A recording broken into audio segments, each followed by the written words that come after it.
ഇപ്പോൾ ബൾട്ടി എന്നുള്ള സിനിമ ഒരിക്കലും ഒരു കൊമേഴ്ഷ്യൽ വാല്യൂവിൽ ചെയ്തതല്ല, ഒരു കംപ്ലീറ്റ് മൂവി എന്നുള്ള രീതിയിൽ വെച്ചാൽ ക്വാളിറ്റിയിൽ ഒരു കോംപ്രമൈസും ഇല്ലാതെ കംപ്ലീറ്റ് മൂവി എന്നുള്ള രീതിയിൽ പക്ക കൊമേഴ്ഷ്യൽ രീതിയിലെടുത്ത പടമാണ്. ഞാൻ വിചാരിച്ച പ്രോഫിറ്റ് അല്ല, എനിക്ക് ലോസ് ഉണ്ടായിട്ടുണ്ട്. ലോസ് ഉണ്ടാകാൻ കാരണം എന്ന് വെച്ചാൽ പടത്തിന്റെ കോസ്റ്റ് അതുപോലത്തെ കോസ്റ്റ് ആയിരുന്നു. പിന്നെ ആ സിനിമ മോശമായതുകൊണ്ടൊന്നുമല്ല, പടം ഇറങ്ങി പിന്നത്തെ ആഴ്ച കാന്താര എന്ന് പറഞ്ഞ സിനിമ വന്നു, അത് വലിയ ഹിറ്റായിരുന്നു. സിനിമ നല്ലതാണ് എന്ന് ജനം ജെന്യുവനായിട്ട് പറഞ്ഞാൽ പടം കാണാൻ ആൾക്കാർ വരും. വേർഡ് ഓഫ് മൗത്ത് ആണ് ഏറ്റവും വലിയ. അത് മഹേഷിന്റെ പ്രതികാരം നമ്മുടെ ഏറ്റവും വലിയ എക്സാമ്പിളാണ്. ഇപ്പം ഞാൻ പറഞ്ഞ എൻ്റെ ബിസിനസ് സിനിമയല്ല, എൻ്റെ ബിസിനസ് എന്ന് പറഞ്ഞാൽ വേറെ പല ബിസിനസ്സുകളാണ്. ആ ബിസിനസ്സിൽ നിന്ന് പൈസ ഉണ്ടാക്കാൻ എനിക്കറിയാം. സിനിമയിൽ ഇച്ചിരി പോയാലും വന്നാലും നല്ലതാണ്, പോയാലും വലിയ ഭയങ്കരമായ ഇപ്പോൾ ഇപ്പോൾ ഇൻ്റർവ്യൂ ഒക്കെ കേൾക്കുന്ന ചിലർ താഴെ കമൻറ്റ് ഇടും, പിന്നെ കള്ളപ്പണം ഉണ്ട് എന്ന് പറയും. ഗാങ്സ്റ്ററും നീരാളിയും ഒന്നും വലിയ നഷ്ടം, ചെറിയ 10, 35, 40 ലക്ഷം രൂപയുടെ നഷ്ടം ഓരോ പടത്തിലുണ്ടായിട്ടുള്ളൂ. 40 ലക്ഷമൊക്കെ അന്നേരം 3-4 കോടി പോയ പടമുണ്ട്. മായാനദി ഇന്നിറങ്ങുവാണെങ്കിൽ അന്നത്തെ പോലെ, അന്ന് എന്ന് പറഞ്ഞ സിനിമയ്ക്ക് കയറാൻ ഭയങ്കര മടിയായിരുന്നു. ഇന്നാണ് മായാനദിക്ക് ഇന്നിറങ്ങുവാണെങ്കിൽ അതിൻ്റെ 5 ഇരട്ടി ആൾക്കാർ കയറും. വേറെ ആൾക്കാർക്ക് മടിയില്ല. ബോക്സ് ഓഫീസ് ഹിറ്റുകൾക്കൊപ്പം കലാമൂല്യമുള്ള സിനിമകൾ മലയാളി പ്രേക്ഷകർക്ക് നൽകിയ producer Santhosh T Kuruvila. Welcome sir. Sir, ഇപ്പോൾ ഞാൻ ഈ ഇൻട്രോയിൽ പറഞ്ഞ പോലെ തന്നെ ക്വാളിറ്റി കണ്ടൻറ്റുള്ള സിനിമകൾ ഇപ്പോൾ പലപ്പോഴും നമ്മൾ ഈ സിനിമ കാണാനായിട്ട് പ്രേക്ഷകർ കയറുന്നത് സംവിധായകൻ്റെയും ആർട്ടിസ്റ്റുകളുടെയും പേര് നോക്കിയായിരിക്കും. പക്ഷേ പ്രൊഡ്യൂസർ സന്തോഷ് ടി കുരുവിള എന്നൊരു പേര് കാണുമ്പോൾ അതൊരു ക്വാളിറ്റി ഉള്ളൊരു കണ്ടൻറ്റുള്ളൊരു സിനിമയായിരിക്കും എന്നുള്ളൊരു ബോധ്യം സാറിൻ്റെ സിനിമകളിലൂടെ തന്നെ ഇപ്പോൾ പ്രേക്ഷകർക്ക് വന്നിട്ടുണ്ട്. അപ്പം എന്താണ് ഈ ഒരു ക്വാളിറ്റി സിനിമകൾക്ക് പിന്നിലുള്ള സാറിൻ്റേതായിട്ടുള്ളൊരു സക്സസ് ഫോർമുല? ഇതിനകത്ത് സക്സസ് ഫോർമുല എന്നൊന്നും ഇല്ല സത്യം പറഞ്ഞാൽ. പക്ഷേ എൻ്റെ ഈ ചെറുപ്പത്തിൽ എൻ്റെ തൊട്ടപ്പുറത്ത് ഒരു ജോണിച്ചാൻ പലയിടത്ത് പറഞ്ഞിട്ടുണ്ട്. ജോണിച്ചാൻ എന്ന് പറയുന്ന സിനിമാക്കാരുമായിട്ട് ഭയങ്കര ബന്ധമുള്ള ഒരു അദ്ദേഹം ഉണ്ടായിരുന്നു. അദ്ദേഹം ഈ സിനിമയുടെ ഷൂട്ടിങ്ങിന് എന്നെ, ഞാൻ സ്കൂളിൽ 5, 6, 7 ഒക്കെ പഠിക്കുമ്പോൾ പുള്ളിയോട് ഞാൻ പോകും സ്ഥിരമായിട്ട്. കാരണം പുള്ളി സിനിമാക്കാരുമായിട്ടൊക്കെ വളരെ ബന്ധപ്പെട്ട് അന്ന് ഇറങ്ങിയ പടമാണ് പഞ്ചവടിപ്പാലം, കോട്ടയത്ത് ഷൂട്ട് ചെയ്ത പടമാണ്. പുള്ളിയുടെ തടിമില്ലിൽ നിന്ന് തടിയെടുത്താണ് ആ പാലമൊക്കെ പണിതതും. നമ്മൾ സ്ഥിരമായിട്ട് പോകുമായിരുന്നു. ആ കാലഘട്ടത്തിൽ ഏറ്റവും നല്ല സിനിമ എന്നുള്ള പേര് വന്ന പടമാണ് പഞ്ചവടിപ്പാലം. നമ്മൾ ഒത്തിരി ടച്ച് ചെയ്തിട്ടുള്ള സിനിമയാണ്. അതുപോലെ എനിക്ക് വിശക്കുന്നു എന്നൊരു സിനിമ നെടുമുടി വേണുവിൻ്റെ കുമരകത്ത് ഷൂട്ട് ചെയ്തത്, കക്ക. അങ്ങനെ ആ കാലഘട്ടത്തിൽ നമ്മൾ കണ്ട ഒത്തിരി സിനിമകൾ ഈ മാസ് പടത്തേക്കാളും മനുഷ്യൻ്റെ മനസ്സിൽ എന്നും പറയുന്ന, മനസ്സിൽ നിൽക്കുന്ന സിനിമകൾ ക്വാളിറ്റി സിനിമകളാണ് എന്ന ഒരു ചിന്ത അന്നേ ഉണ്ടായിട്ടുണ്ട്. അതായിരിക്കാം ചിലപ്പോൾ പിന്നീട് ചെറുപ്പത്തിലുള്ളത് ഇങ്ങനെ വളർന്നതായിരിക്കാം നല്ല പടങ്ങൾ എടുക്കണമെന്നുള്ള ആഗ്രഹം വരാൻ കാരണം. ഇപ്പോൾ സാറ് തന്നെ പറഞ്ഞല്ലോ, മാസ് പടങ്ങളോടല്ല മനുഷ്യനെ മനസ്സിലാക്കുന്ന സിനിമ. സാറിൻ്റെ ഏറ്റവും പുതിയ പടം പെണ്ണും പൊറാട്ടും എന്നുള്ള സിനിമ, രാജേഷ് മാധവൻ സംവിധായകൻ. ഒരു പക്ഷേ ആ സിനിമയുടെ ഒരു ഐഡിയ കേൾക്കുമ്പോൾ ഇതെങ്ങനെ സിനിമയാക്കാം എന്നുള്ളൊരു സെക്കൻഡ് തോട്ട് നമ്മളുടെ മനസ്സിലൊക്കെ വന്നു പോകും. ഒറ്റ കേൾവിയിൽ ഇത് സിനിമയാക്കാൻ പറ്റുന്നൊരു സിനിമയാണോ? പക്ഷേ സിനിമ തിയേറ്ററിൽ റിലീസായിരിക്കുന്നു, മികച്ച പ്രതികരണം കേൾക്കുന്നു. Sir as a producer, Santhosh T Kuruvila as a producer, എന്താണ് ഇതിനകത്ത് സാറിനെ എക്സൈറ്റ് ചെയ്യിപ്പിച്ച ഒരു പ്രധാന ഫാക്ടർ? ഇപ്പം ഇന്ന് ഞങ്ങൾ വനിതാ വിടുതൽ സിനിമ കഴിഞ്ഞിറങ്ങുമ്പോൾ പ്രകമ്പനത്തിൻ്റെ ഡയറക്ടർ, അങ്ങനെ 3-4 ഡയറക്ടേഴ്സ് എന്നോട് വന്ന് പറഞ്ഞു, ഈ കഥ എങ്ങനെയാണ് നിങ്ങൾ സെലക്ട് ചെയ്യാൻ ധൈര്യം വന്നതെന്ന് ചോദിച്ചു. കാരണം ഈ കഥ കേട്ടാൽ ഒരിക്കലും ഇത് ഫിലിമബിൾ എന്നുള്ള ചിന്ത വരത്തില്ല. പക്ഷെ അവിടെയും നമുക്ക്, ഞാൻ പറഞ്ഞില്ലേ, ഈ രാജേഷ് എന്ന് പറയുന്ന ആളിലുള്ളൊരു വിശ്വാസം, ഡയറക്ടറിലുള്ള വിശ്വാസം ഒന്ന്. പിന്നെ അദ്ദേഹവും ഞാനും ചിന്തിക്കുന്ന ചിന്തകൾ പലതും എന്ന് വെച്ചാൽ രാഷ്ട്രീയം തൊട്ട് പലതും ഒരേ ചിന്താഗതിയുള്ള ആളാണ്. എന്നിട്ട് അദ്ദേഹം പറയുന്ന കഥ നമുക്ക് വേണ്ട, നമ്മുടെ മനസ്സിലുള്ള ചിന്തകളാണ് എന്നുള്ളൊരു തോന്നൽ. ഇത് രണ്ടും കൂടെ കൂടുമ്പോഴാണ് അങ്ങനെ ഒരു സിനിമ എടുക്കാൻ തീരുമാനിച്ചത്. അപ്പം ഞാനിപ്പോൾ ഈ സിനിമ ഒരു സമയത്തും ഈ IFFK ഗോവയിൽ കാണിക്കുന്നതിനും വരെ ഞാനിതൊരു കൊമേഴ്ഷ്യൽ സിനിമയായിട്ട് മനസ്സിൽ കണ്ടിട്ടേ ഇല്ല. അന്ന് അവിടെ കണ്ടു കഴിഞ്ഞപ്പോൾ എന്നോട് നമ്മുടെ ഒത്തിരി ഡയറക്ടർ, നമ്മുടെ രഞ്ജി പണിക്കർ സാറ്, കമൽ സാറ്, അങ്ങനെ ഒത്തിരി എഴുത്തുകാരും ഡയറക്ടേഴ്സും ഒക്കെ പറഞ്ഞു ഇതൊരു പക്ക കൊമേഴ്ഷ്യൽ പടം, ഇതൊരു ഫെസ്റ്റിവൽ മൂവി അല്ല എന്ന് അവരെല്ലാം പറഞ്ഞു. അന്നേരമാണ് നമുക്കൊരു കൊമേഴ്ഷ്യൽ ആംഗിളിലേക്കുള്ള ചിന്ത പോലും ഒരു പരിധി വരെ ഉണ്ടാകാൻ കാരണം. നല്ലൊരു സിനിമ ചെയ്യുക. ഇപ്പം ബൾട്ടി എന്നുള്ള സിനിമ ഒരിക്കലും ഒരു കൊമേഴ്ഷ്യൽ വാല്യൂവിൽ ചെയ്തതല്ല, ഒരു കംപ്ലീറ്റ് മൂവി എന്നുള്ള രീതിയിൽ വെച്ചാൽ ക്വാളിറ്റിയിൽ ഒരു കോംപ്രമൈസും ഇല്ലാതെ കംപ്ലീറ്റ് മൂവി എന്നുള്ള രീതിയിൽ പക്ക കൊമേഴ്ഷ്യൽ രീതിയിലെടുത്ത പടമാണ്.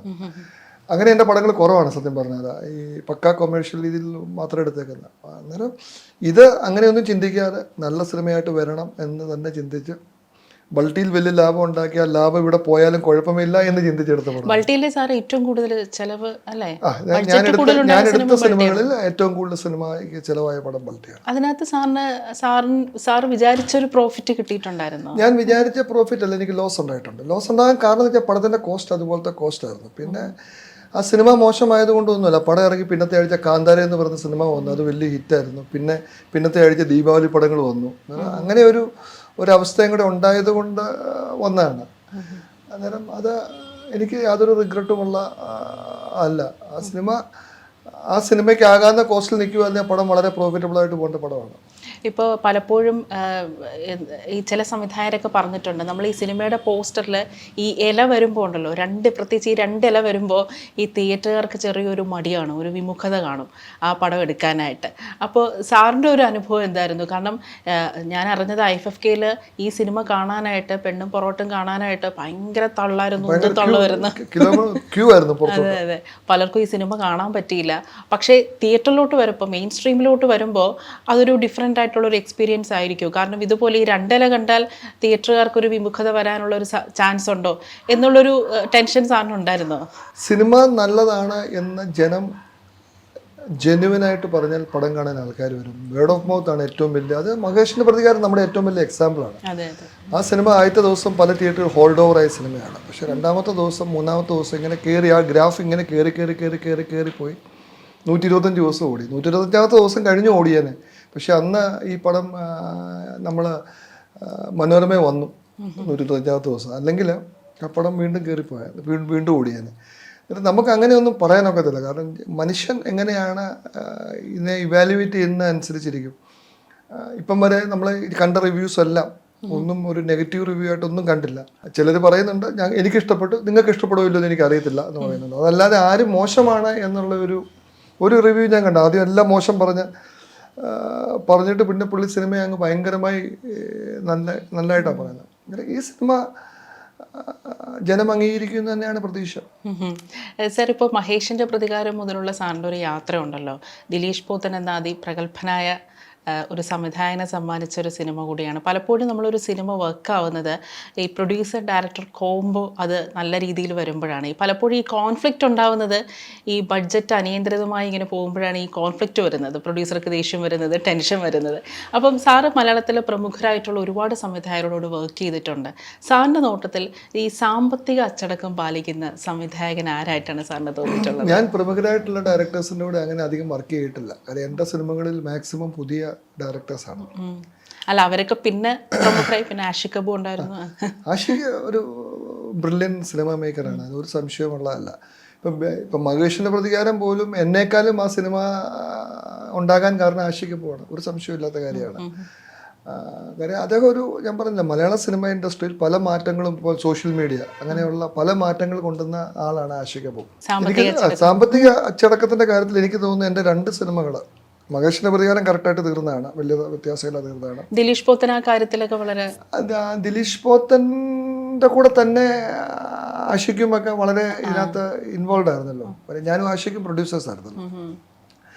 ഇപ്പം പ്രിയദർശൻ്റെ സിനിമ എപ്പോഴും ആ പുള്ളി പറയുന്ന ബഡ്ജറ്റിൽ കൊണ്ട് നിർത്തുന്ന ആണ് പ്രിയേട്ടൻ.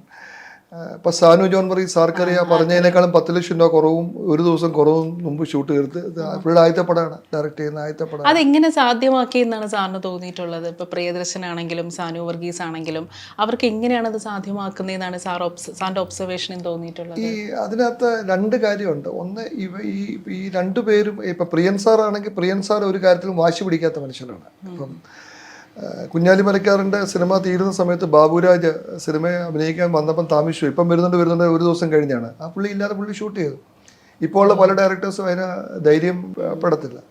സാനു ജോൺ വർഗീസ് ആ സിനിമ ആർക്കറിയ സിനിമ ഉണ്ടാക്കി ആ സിനിമയുടെ വർക്കൗട്ട് ചെയ്തപ്പം ആ സിനിമ എങ്ങനെ ഷൂട്ട് ചെയ്യണം, എവിടെ ഷൂട്ട് ചെയ്യണം, പുള്ളി എല്ലാം പേപ്പറെ വരയ്ക്കും. പുള്ളിക്കൊരു ഡയറി ഉണ്ട്.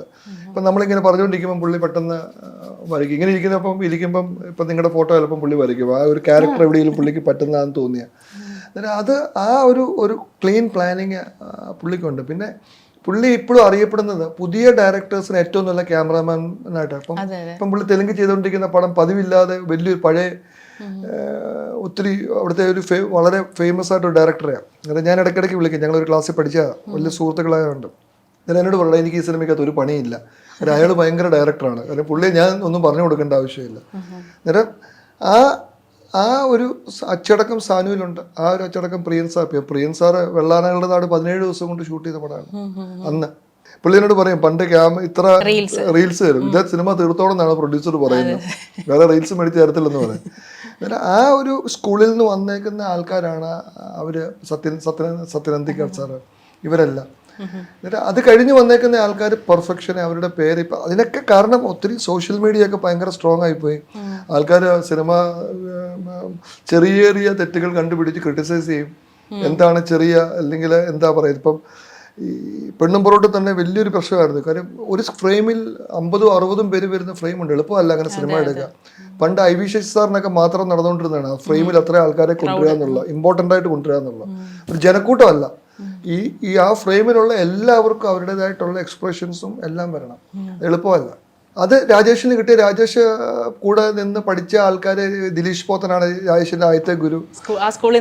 പിന്നെ രതീഷിന്റെ കൂടെ 2 പടത്തിലുണ്ടായിരുന്നു. പിന്നെ ഒത്തിരി പടത്തിൽ പുള്ളി കാസ്റ്റിംഗ് ഡയറക്ടറാണ്. അവിടെ നിന്നെല്ലാം പുള്ളി പഠിച്ചു വെച്ചോണ്ട്. അന്നേരം അവിടെയും എല്ലായിടത്തും നല്ലതും ചീത്തയും പഠിക്കാനുണ്ട്. പുള്ളി നല്ലത് മാത്രം പഠിച്ചതുകൊണ്ടായിരിക്കും, പക്ഷെ ബഡ്ജറ്റ് കൂടി പോയി. അതിനകത്ത് പുള്ളിയെ ഞാൻ കുറ്റം പറഞ്ഞിട്ടില്ല. കാരണം ആ സിനിമ അത്രയും മൃഗങ്ങളെയും അത്രയും ആൾക്കാരെയും വെച്ച് ചെയ്യണമെങ്കിൽ അത്രയും ദിവസം ഇല്ലാതെ ചെയ്യാൻ പറ്റത്തില്ല. ഇപ്പോൾ സാർ ഇപ്പോൾ ഒരുപാട് സിനിമ പ്രൊഡ്യൂസ് ചെയ്തിട്ടുണ്ട്. അതിനകത്ത് ചിലതൊന്നും വർക്കാവാത്ത സിനിമകളും ഉണ്ട്. ഇപ്പോൾ സാറിൻ്റെ ഒരു നോട്ടത്തിൽ ഇപ്പോൾ മലയാള സിനിമയിൽ ഇപ്പോൾ ഒരു 5 കോടി ഉണ്ടെങ്കിൽ നമുക്കൊരു സിനിമ നിർമ്മിക്കാമെന്നുള്ളൊരു തോട്ട് വന്നിട്ടുണ്ട്. പലരും കയ്യിൽ ഒരുപാട് കാശുള്ളവരും പ്രവാസികളൊക്കെ വന്ന് സിനിമ എടുക്കുന്നു, അവർ പരാജയപ്പെട്ട് മടങ്ങിപ്പോകുന്നു. കാരണം നമ്മളിപ്പോൾ സ്റ്റാർട്ടപ്പ് ബിസിനസ് പോലെ അല്ലല്ലോ സിനിമ എന്ന് പറഞ്ഞൊരു ഹ്യൂജ് ഇൻവെസ്റ്റ്മെൻ്റ് ആണ്. സാറിൻ്റെ ഒരു ഒബ്സർവേഷനിൽ ഇങ്ങനെ വരുന്നവർ പരാജയപ്പെടാനുള്ള ഒരു മെയിൻ റീസൺ എന്താണ് സാറിൻ്റെ ഒരു അനുഭവത്തിൽ തോന്നിയിട്ടുള്ളത്? ഇപ്പൊ ഇവരോട് ഈ കഥ പറയുന്നതും അവതരിപ്പിക്കുന്ന പ്രൊഡക്ഷൻ കൺട്രോളേഴ്സ് കാണും, ഡയറക്ടേഴ്സ് കാണും, ഇവർക്ക് പോലും എന്താ നടക്കുന്നതെന്ന് അറിയത്തില്ല. പണ്ട് അല്ല, കഥ കേൾക്കുമ്പോൾ ഇത് വർക്കാവും, ഇത് സിനിമാറ്റിക്കലി വർക്കാവും എന്നുള്ളൊരു ബോധ്യം വേണം. എത്രയൊക്കെ സിനിമകളുടെ കഥ കേട്ടാൽ നമുക്കത് വർക്കാവുന്നു നമുക്ക് തോന്നാറുണ്ട്. പക്ഷെ തോന്നണമെങ്കിൽ ഇപ്പൊ ഞാൻ എക്സാമ്പിൾ പറഞ്ഞുതരാം. രതീഷ് പൊതുവാളുമായിട്ട് ഞാൻ ആദ്യത്തെ സിനിമ ചെയ്യുമ്പം ആൻഡ്രോയിഡ് കുഞ്ഞപ്പൻ്റെ കഥ എന്നോട് വന്ന് പറയുമ്പോൾ നമ്മുടെ ഡോണറ്റ് ഫാക്ടറിയിൽ ഇരുന്നാണ് പനമ്പള്ളി കയറി പറയുന്നത്. ഞാൻ പുള്ളിയോട് കഥ പറയാൻ തുടങ്ങി ഒരു 5 മിനിറ്റ് കഴിഞ്ഞപ്പോൾ ഞാൻ പുള്ളിയോട് പറഞ്ഞു, സാനു ജോൺ മറീസ് ക്യാമറ ചെയ്യുവാണെങ്കിൽ ഞാൻ ഈ സിനിമ ചെയ്യാം. എനിക്ക് സാനുവിൽ അത്രയും വിശ്വാസം. അല്ല, അത് ശരിയാണ്. പക്ഷെ എന്തുകൊണ്ടാണ് സാനുവിന് ക്യാമറ ചെയ്യണം എന്നൊരു, കാരണം എനിക്ക് രതീഷിനെ അറിയത്തില്ല. രതീഷ് എന്ന് പറയുന്ന ആള് നല്ല അടിപൊളി ആർട്ട് ഡയറക്ടർ ആണെന്ന് അറിയാം. പക്ഷെ അദ്ദേഹത്തെ എനിക്കൊരു ഡയറക്ടറായിട്ടും എനിക്ക് നല്ല ആർക്കും അറിയത്തില്ല. അന്നേരം നമ്മളവിടെ ഒരു ക്ലോസ് വെച്ചു, ഈ ആള് ക്യാമറ ചെയ്യണം, അല്ലെങ്കിൽ 1-2 പേരുടെ പേരുകൾ പറയും, ഇന്ന ആള് നമ്മുടെ സിനിമയിൽ കാണണം എന്ന് പറഞ്ഞു. കാരണം അവിടെ അങ്ങനെയുള്ള കോൺഫിഡൻസ് ലെവല് എത്തണം. ഇപ്പം രാജേഷിൻ്റെ സിനിമയിൽ എനിക്ക് തോന്നുന്നില്ല ഞാൻ ആരെയും ഇപ്പം നമ്മുടെ ഫിനാൻസും പ്രൊഡക്ഷൻ കൺട്രോളറും എക്സിക്യൂട്ടീവ് പ്രൊഡ്യൂസറും ഒഴിച്ച് ആരും എൻ്റെ ഭാഗത്തു നിന്നില്ല. കാരണം രാജേഷിന് എനിക്ക് വിശ്വാസം. ഞാൻ പറഞ്ഞത് ഇത് ഇങ്ങനെ വരുന്ന പലർക്കും ഇങ്ങനെ ഒരു തീരുമാനങ്ങൾ എടുക്കാൻ ഒക്കത്തില്ല. കാരണം ഇവരോട് ഡയറക്ടർ പറയുമ്പോൾ ആ ഡയറക്ടർ പറയുന്ന കഥ, അയാൾ പറയുന്നത് ഇത്ര കോടി രൂപയ്ക്ക് ഇത് OTT എടുക്കാൻ റെഡിയാണ്, സാറ്റലൈറ്റ് എടുക്കാൻ റെഡിയാണ്, മിഡിൽ ഈസ്റ്റ് ഇത്രയും മറ്റേ ഫോറിൻ റൈറ്റ്സ് ഇത് പോകും. ഇതൊക്കെ കേട്ട് ഈ പാവങ്ങൾ വിശ്വസിക്കും. അന്നേരം അവർ സിനിമ എടുക്കും, അമ്പേ പരാജയപ്പെടും. പിന്നെ ഈ സിനിമയുടെ ഗ്ലാമറിൽ മയങ്ങി വീഴുന്ന തീർച്ചയായിട്ടും കാണുമല്ലോ. തീർച്ചയായിട്ടും സിനിമയുടെ ഗ്ലാമർ എന്ന് പറയുന്നത് ഒരു ഗ്ലാമർ തന്നെയാണ്. അതിൽ മയങ്ങി സിനിമ എടുക്കുക 10 പേരുടെ മുമ്പിൽ. പക്ഷേ നമ്മൾ മനസ്സിലാക്കേണ്ട ഒരു കാര്യം, സിനിമ എടുക്കാൻ വന്ന 100 പേരുണ്ടെങ്കിൽ 98 പേരെ ആർക്കും അറിയത്തില്ല. അവരുടെ കാശും പോയി, പേരും പോയി, പൈസയും പോയി, പേരും പോയി, തിരിച്ചു പോവാണ്. അതിൻ്റെ കാരണം എന്ന് പറയുന്നത് ഒന്നും അറിയാൻ വയ്യാതെ വന്നത്. എനിക്കറിയാമെന്നല്ല പറയുന്നത്, പക്ഷെ ഞാൻ എൻ്റെ കാര്യങ്ങൾ എല്ലാവരോടും തറപ്പിച്ച് പറയും. ഇപ്പം ബൾട്ടി എടുക്കാൻ വന്നു, ക്യാമറമാനെ നമ്മൾ തന്നെ വെച്ചാണ്. അതിൻ്റെ ഫൈറ്റ് മാസ്റ്റർ ഡയറക്ടറുമായിട്ട് വാശി പിടിച്ചിട്ട് ഡയറക്ടർ വേറൊരാൾക്ക് വേണ്ടി വാശി പിടിച്ചു. ഇപ്പം അയാളിപ്പം ഈ തമിഴിലും തെലുങ്കിലും ഒക്കെ ഏറ്റവും വലിയ ഫൈറ്റ് മാസ്റ്റർ സന്തോഷ് എന്ന് പറയുന്ന ഞാൻ പറഞ്ഞു അയാളെ വെച്ച് സിനിമ എടുത്താൽ മതി, അയാൾ മതി എന്ന് പറഞ്ഞു. അപ്പം അയാളുടെ ഡേറ്റ് പോലും കിട്ടാനില്ല ആർക്കും. അന്നേരം അങ്ങനെ തീരുമാനങ്ങൾ നമുക്ക് എടുക്കാൻ ഉള്ള ഒരു ധൈര്യമുണ്ട്. അതില്ലെങ്കിൽ ഞാൻ ഡയറക്ടറോട് പറയും, നിങ്ങൾ ഡയറക്ടർ ചെയ്യണം, ഞാൻ വേറെ ആളെ വെച്ച് ഡയറക്ടർ ചെയ്തോളാം എന്ന് പറയും. അങ്ങനെ പറയാൻ പലർക്കും ഒക്കാറില്ല. അല്ലെങ്കിൽ അവർ വിചാരിക്കും എന്തിനാ ഇങ്ങനെ പറയുന്നതെന്ന് വിചാരിക്കും. അന്നേരം അങ്ങനെ ഇപ്പം ആന്റണി പെരുമ്പോൾ അവർ പറയും ആന്റണി ചേട്ടൻ പറയുന്ന ആളാണ്, പുള്ളിക്ക് പറയാനുള്ള കാര്യം പുള്ളി മുഖത്ത് നോക്കി പറയും. ചിലപ്പം പുള്ളിയോട് ആൾക്കാർക്ക് ആദ്യം നീരസം തോന്നാം, പക്ഷെ പുള്ളിക്കറിയാം എന്താണ് എവിടെയാണ് എത്തിക്കേണ്ടത് എന്ന് പറഞ്ഞ പോലെ. ഇപ്പം ലിസ്റ്റ് നോക്കി അങ്ങനെ ആയിരിക്കും, കാരണം അവരൊക്കെ വലിയ ഒത്തിരി തലക്കവും പഴക്കവും വലിയ സിനിമകൾ എടുത്ത ഡയറക്ടർ പ്രൊഡ്യൂസേഴ്സ് ആണല്ലോ. അന്നേരം അങ്ങനെ പറയാനുള്ള ഒരു ചങ്കൂറ്റം നമുക്ക് വേണം. സാറും ആന്റണി സാറും കൂടി ചേർന്നാണ് മരക്കാർ പ്രൊഡ്യൂസ് ചെയ്തത്. ഇപ്പം as a co producer Antony പെരുമ്പാവിൻ്റെ ഒരു സിനിമാ സെൻസും എക്സിക്യൂഷനും അതിനെക്കുറിച്ചൊക്കെ സാറിന് എന്താ തോന്നിയിട്ടുള്ളത്? അതൊക്കെ ഞാൻ പറഞ്ഞില്ലേ, ഒരു നമ്മൾ കേംബ്രിഡ്ജിലോ ഓക്സ്ഫോർഡിലോ ഒക്കെ പഠിക്കുന്ന പോലെ പഠിക്കാനുള്ള ക്യാരക്ടേഴ്സാണ് ആന്റണി പെരുമ്പാവൂരൊക്കെ. പുള്ളിയൊക്കെ ഇത് കലക്കി, അദ്ദേഹത്തിന് ഒരു ഫിനാൻസ് മാനേജ്മെന്റ് ഒക്കെ എല്ലാം പുള്ളിയുടെ കൺട്രോളിലല്ലേ പോകുന്നത്. കംപ്ലീറ്റ് ഫിനാൻസ് തൊട്ട് എല്ലാം പുള്ളിയുടെ കൺട്രോളിൽ കൂടെ തന്നെയാണ് പോകുന്നത്. സാർ, ഇപ്പോൾ മലയാളം സിനിമയിൽ ഇപ്പം കോ പ്രൊഡ്യൂസേഴ്സായിട്ട് ഇപ്പോൾ കോർപ്പറേറ്റ് ലെവലിലുള്ള കമ്പനീസ് വരുന്നുണ്ട്. ഇപ്പം C studio, T series, panorama studios. അപ്പോൾ പലപ്പോഴും ഈ കോ പ്രൊഡ്യൂസേഴ്സായിട്ട് ഈ കോർപ്പറേറ്റ് ലെവലിലുള്ള കമ്പനീസ് വരുമ്പോൾ അത് സിനിമയിൽ ഉണ്ടാക്കുന്ന ഗുണങ്ങൾ എന്തൊക്കെയായിട്ടാണ് സാറിന് തോന്നിയിട്ടുള്ളത്? പലപ്പോഴും ഇപ്പോൾ സാറ് തന്നെ പറഞ്ഞല്ലോ, നമ്മൾ ഇപ്പം ഇവരാണ് പ്രൊഡക്ഷനിൽ വരുന്നതെങ്കിൽ നിശ്ചിത ബഡ്ജറ്റിൽ സിനിമ തീരും, ബഡ്ജറ്റ് ഇങ്ങനെ ഇരട്ടി പോവില്ല. അത് സിനിമയ്ക്ക് ഗുണം ചെയ്യാനുള്ള സാധ്യതയുണ്ട്. ഇവരാണെങ്കിൽ നിശ്ചിത തുകയ്ക്ക് തീരുമെന്നല്ല, അങ്ങനെയല്ല. അവര് വരുമ്പോ അവര് സിനിമയ്ക്ക് ഒരു ബഡ്ജറ്റ് പ്രൊഡ്യൂസറുമായിട്ട് വെക്കും. അല്ലല്ലോ, അവരല്ല ഫിക്സ്, പ്രൊഡ്യൂസർ കൊടുക്കുന്നൊരു ബഡ്ജറ്റ് ഉണ്ട്. ഇപ്പം ഫോർ എക്സാമ്പിൾ ബൾട്ടി എന്ന സിനിമ, അല്ലെങ്കിൽ പോട്ടെ പെണ്ണുമ്പുറോട്ട് എന്നുള്ള സിനിമയ്ക്ക് ഇപ്പം 3.5 കോടി രൂപയുടെ ബഡ്ജറ്റാണ്. ഞാൻ അവരോട് 4.5 കോടി എന്ന് പറഞ്ഞാൽ 4.5 കോടി രൂപയുടെ ഷെയർ അവർ തരത്തുള്ളൂ. അതിന് മേളിലേക്ക് വന്നാൽ നമ്മുടെ ഉത്തരവാദിത്തമാണ്. അപ്പോൾ ആ പൈസ ഇത് ചെയ്യുക എന്നുള്ളത് നമ്മുടെ ഉത്തരവാദിത്തമാണ്. അത് നല്ലതാണോ ചീത്തയാണോ എന്ന് ചോദിച്ചാൽ ഞാനായിട്ട് പറഞ്ഞാൽ ചീത്തയാണ്. കാരണം ആ സിനിമയിൽ പലയിടത്തും കോംപ്രമൈസ് ചെയ്യേണ്ടി വരും. എന്നുവെച്ചാൽ പല ഇപ്പം അല്ലെങ്കിൽ സീരിയൽ എടുക്കുന്ന പോലെ വെബ് സീരീസ് ഞാൻ പറയത്തില്ല, സീരിയലൊക്കെ എടുക്കുന്ന പോലെ എടുക്കേണ്ടി വരും പടം. പിന്നെ കോംപ്രമൈസ് ചെയ്താൽ കുറഞ്ഞു പോകാൻ സാധ്യതയുണ്ട്. അല്ല, എൻ്റെ ഒരു ഡൗട്ട് എന്ന് പറഞ്ഞുണ്ടല്ലോ, നമ്മളിപ്പോൾ ഒരു ക്രിയേറ്റീവ് സൈഡ് ഉണ്ടല്ലോ സിനിമയുടെ, പലപ്പോഴും ഇതുപോലെ നമ്മൾ നിശ്ചിത ബഡ്ജറ്റിൽ തീർക്കാൻ പറ്റാത്തൊരവസ്ഥ വരും.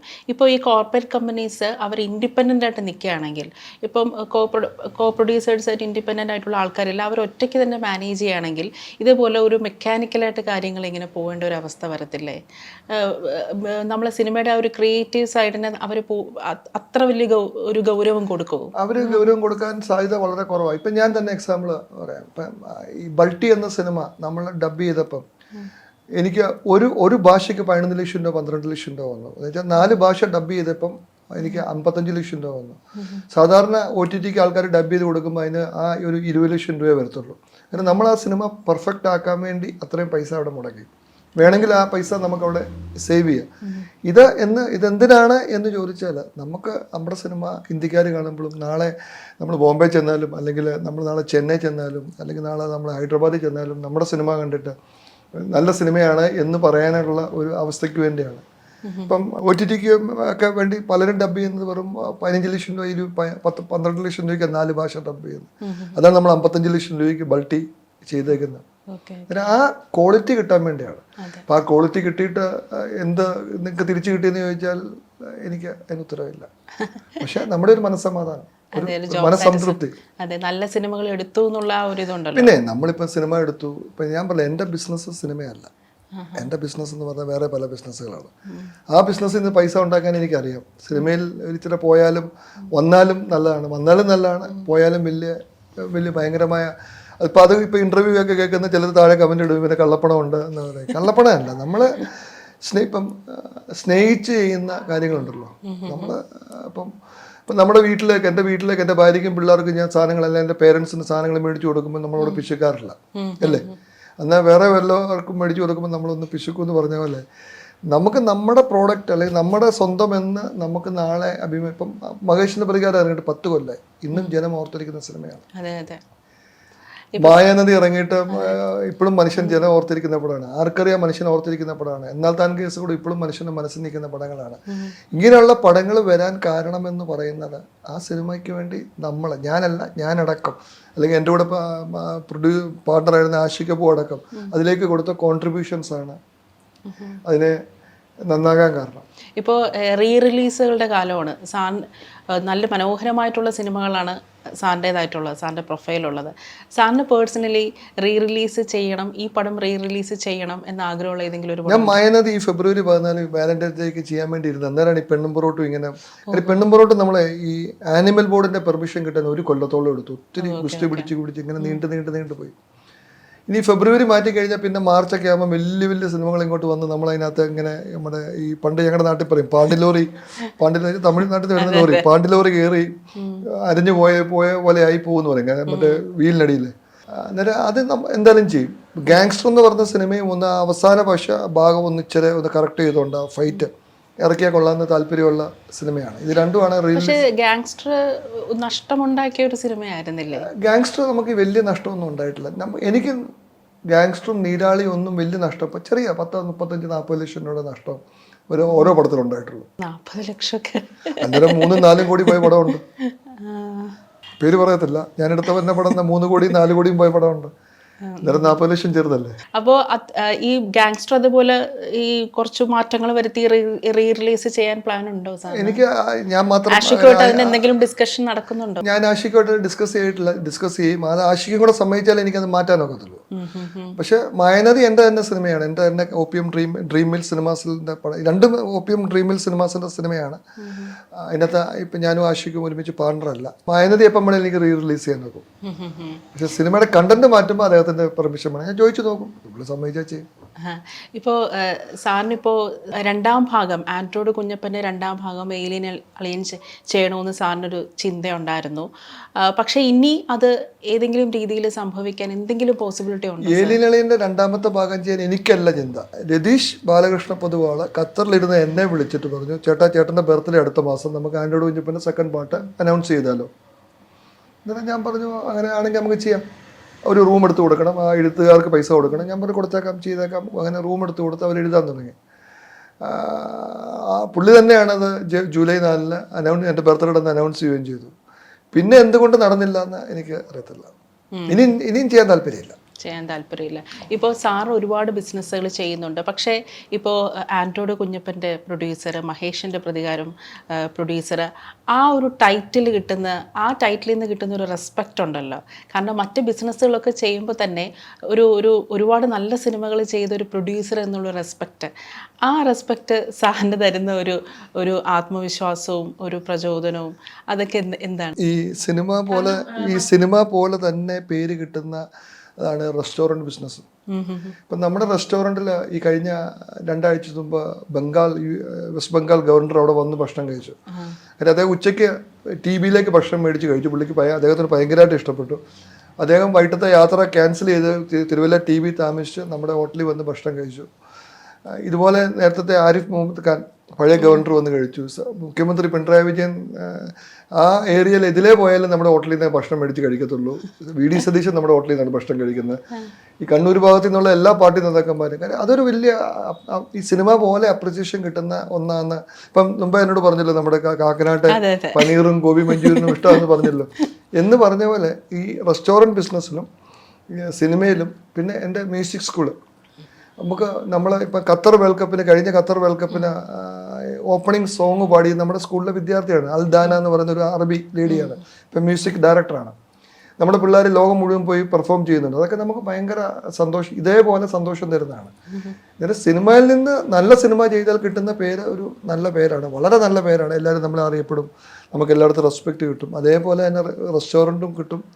ഈ മ്യൂസിക്കിൽ നിന്ന് നമ്മുടെ മ്യൂസിക് ആൻഡ് ആർട്ട് സ്കൂളിൽ നിന്നും കിട്ടും. മ്യൂസിക് ലോഞ്ച് എന്നതിൻ്റെ പേര്. സാറിപ്പോൾ പറഞ്ഞല്ലോ, ആ ഒരു റെസ്പെക്റ്റ്, ആ റെസ്പെക്റ്റിന് വേണ്ടിയായിരിക്കും പലപ്പോഴും ഈ സിനിമ എന്താണെന്ന് അറിഞ്ഞുകൂടാത്ത ബിസിനസ്സുകാർ സിനിമയിൽ ഇൻവെസ്റ്റ് ചെയ്യാൻ നോക്കുന്നല്ലേ. കാരണം ഒരു പബ്ലിക് അക്സെപ്റ്റൻസ് കിട്ടാനും, ഇന്ന സിനിമയുടെ പ്രൊഡ്യൂസർ ആ പ്രൊഡ്യൂസർ നടത്തുന്ന റെസ്റ്റോറൻ്റാണ്, അങ്ങനെയൊക്കെ ഒരു പ്രൊഫൈല് കിട്ടുമല്ലോ. ഈ സിനിമ എന്ന് പറയുന്നത് പേരുണ്ടാക്കുന്നതിനേക്കാളും കൂടുതൽ ഈ മൂന്നും ഞാനീ പറഞ്ഞ പേരുണ്ടാക്കാന്ന് പറഞ്ഞില്ല, ആ 3 സാധനവും പേരുണ്ടാക്കാന്നതിനേക്കാളും കൂടുതൽ പേര് കളയാൻ ഏറ്റവും നല്ല ആൾക്കാർ വെറുതെ അവൻ കൊണ്ട് സിനിമയെ കൊണ്ട് ആവശ്യമില്ലാത്ത കാര്യത്തിന് പോയി കൊണ്ട് പൈസ കളഞ്ഞെന്ന് പറയും. ഇതേപോലെയാണ് റെസ്റ്റോറൻറ്റ്. അവൻ്റെ ഹോട്ടലിൽ കയറി കഴിക്കാൻ എന്തിനു കൊള്ളും, അല്ലെങ്കിൽ എന്താ തല്ലി വായി വെക്കാനൊക്കാത്ത ഫുഡാണ്.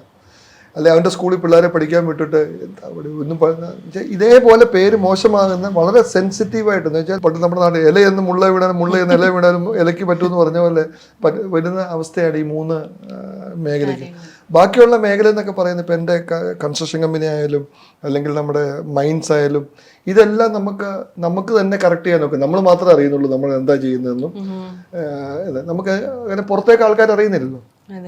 നേരം ഈ 3 ഭാഗവും വളരെ സെൻസിറ്റീവായിട്ട് ഹാൻഡിൽ ചെയ്യേണ്ട ഇതാ. ഇപ്പം എൻ്റെ മ്യൂസിക് ലോഞ്ച് ഞാൻ ഉദ്ഘാടനം ചെയ്ത് 2013 ഉദ്ഘാടനം ചെയ്യാനായിട്ട് അന്ന് ഞാൻ 1.5 മില്യൺ നാട്ടിലെ 10 കോടി രൂപ മുടക്കിയ ഉദ്ഘാടനം ചെയ്തു. ലാലേട്ടൻ, നിവിൻ പോളി, ബിജു മേനോൻ, മലയാളത്തിലെ ഒരുമാതിരി സിനിമാക്കാരല്ല, മറ്റേ പാട്ടുകാരല്ല, അങ്ങനെ ഒരു വലിയ ഇനാഗ്രേഷനാണ് നമ്മൾ നടത്തിയത്. അന്ന് ആ ഇനാഗ്രേഷൻ നടത്തി നമ്മുടെ ഒരു 1.5-2 മില്യൺ എന്ന് വെച്ചാൽ അവിടുത്തെ പൈസ, ഇവിടുത്തെ വലിയ പൈസ പോയി. പക്ഷെ നമുക്കൊരു സങ്കടമില്ല, നമുക്കത് അത്ര വലിയൊരു ഒരു ബേസ് ഉണ്ടാക്കി തന്നു. പക്ഷെ എൻ്റെ കൺസ്ട്രക്ഷൻ ബിസിനസ്സിന് അങ്ങനെ ഒരു പൈസ കൊണ്ട് മുടക്കിയാൽ നമുക്ക് ഒരിക്കലും ഒരു ബേസ് ഉണ്ടാക്കി കിട്ടത്തില്ല. പിന്നെ കല, ഭക്ഷണം ഇങ്ങനെയുള്ള കാര്യങ്ങളില്ല നമുക്ക് പേരുണ്ടാക്കാനും നോക്കും, പേര് കളയാനും ഒരേപോലെ എളുപ്പമാണ്. ഇപ്പോൾ സാറ് ഈ സിനിമയുടെ പ്രൊമോഷണൽ ആക്ടിവിറ്റീസിലൊക്കെ വളരെയധികം ഇൻവോൾവ് ആവുന്ന ഒരു പ്രൊഡ്യൂസറാണ്. ഇപ്പോൾ തന്നെ വലിയൊരു പരാതി വന്നല്ലോ, പല ആർട്ടിസ്റ്റുകളും പ്രൊമോഷണൽ ഇൻ്റർവ്യൂസിനൊന്നും അവർ ഇൻവോൾവ് ആവുന്നില്ല, മടി കാണിക്കുന്നു എന്നുള്ളതെല്ലാം. ഇപ്പോൾ സിനിമയെ സംബന്ധിച്ചിടത്തോളം നമ്മളതിൻ്റെ തുടക്കം മുതൽ അറ്റം വരെ ചേർന്ന് നിൽക്കുക എന്നുള്ളത് തന്നെയാണ് അതിൻ്റെ ഏറ്റവും പരമപ്രധാനമായിട്ടുള്ള കാര്യം.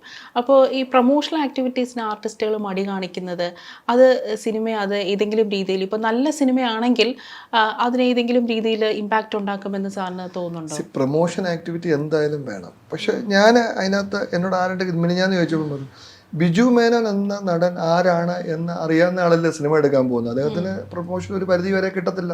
ഇപ്പം എൻ്റെ ആർക്കറിയൊക്കെ പുള്ളി പറഞ്ഞ 4, 5, 6 ഇൻ്റർവ്യൂ ഞാൻ പറഞ്ഞു, എല്ലാം വന്ന് ചെയ്തു. അന്ന് ആദ്യത്തെ ദിവസം സിനിമയ്ക്ക് വരാൻ പറഞ്ഞാൽ അദ്ദേഹം വരത്തില്ല, എനിക്കറിയാൻ വരത്തില്ലെന്നറിയാം, തിയേറ്റർ വിസിറ്റ് പറഞ്ഞാൽ വരത്തില്ല. നേരം അത് വരുമെന്ന് ചിന്തിക്കുന്നതും പുള്ളിയുടെ അതിൽ കൂടുതലുള്ള കിട്ടുന്നത് ചിന്തിക്കുന്നതുമായ ഞാൻ പ്രൊഡ്യൂസറായിട്ടുള്ള ഞാൻ വെറും പൊട്ടണ. അദ്ദേഹം ഒരു ബ്രില്യൻ്റ് ആക്ടറാണ്. അതല്ലേ പറഞ്ഞ അദ്ദേഹത്തെ ഞാൻ ആർക്കറിയിക്കകത്ത് വിളിച്ച്, അദ്ദേഹം അല്ലാതെ നമുക്ക് വേറെ കമൽഹാസൻ മാത്രമേ നമ്മുടെ മുമ്പിൽ, കമൽ സാറ് മാത്രമേ നമ്മുടെ മുമ്പിൽ ഓപ്ഷനായിട്ടുണ്ടായിരുന്നുള്ളൂ, നമ്മുടെ മനസ്സിൽ ചിന്തയിൽ വന്നുള്ളൂ. അന്നേരം ആ ആളെ ഇതേ കിട്ടത്തുള്ളൂ എന്ന് എല്ലാവർക്കും അറിയാവുന്നതല്ലേ. വേറെ അദ്ദേഹത്തിൽ നിന്ന് പ്രതീക്ഷിക്കേണ്ട അദ്ദേഹത്തിന്റെ അഭിനയമാണ്, അത് പ്രതീക്ഷിച്ച് വന്നു. നേരം നമ്മൾ ഇപ്പം ഇതിനകത്ത് നമ്മൾ ആരെയും കൊണ്ടാണ് പ്രൊമോഷൻ, ഇപ്പം നമ്മുടെ പിള്ളേർ പാലക്കാട് പോയേക്കുവാണ്, എല്ലാം പുതിയ ആൾക്കാരല്ലേ, അവരല്ലേ പ്രൊമോഷന് പോകുന്നത്. നേരം ഇത് നമ്മുടെ മനസ്സിൽ നമ്മൾ തുടങ്ങുന്നതിന് മുമ്പ് നമ്മൾ ചിന്തിക്കണം, നമ്മൾ ഇത് ഇപ്പം അമേരിക്കയിലൊക്കെ പോയി ആൾക്കാർ ടെൻഷൻ അടിക്കാറുണ്ട്, അറിയാമോ? അമേരിക്കയിൽ പോകുന്ന നമുക്ക് പരിചയമുള്ള ആൾക്കാർ അമേരിക്കയിൽ പോയിട്ട് വന്നു കഴിയുമ്പോൾ അവർക്ക് ഭയങ്കര ടെൻഷനാണ്. കാര്യം അവരവിടെ ചെന്നിട്ട് ഒരു വീട് ലോൺ കിട്ടും, വീട് മേടിക്കും, വണ്ടി മേടിക്കും, ഇതെങ്ങനെ തിരിച്ചടയ്ക്കുന്നവർ ചിന്തിക്കാറില്ല. എന്നിട്ട് അവർ ഓവർ ടൈം എല്ലാം ചെയ്ത് അധ്വാനിച്ച് പൈസ തിരിച്ചടയ്ക്കും.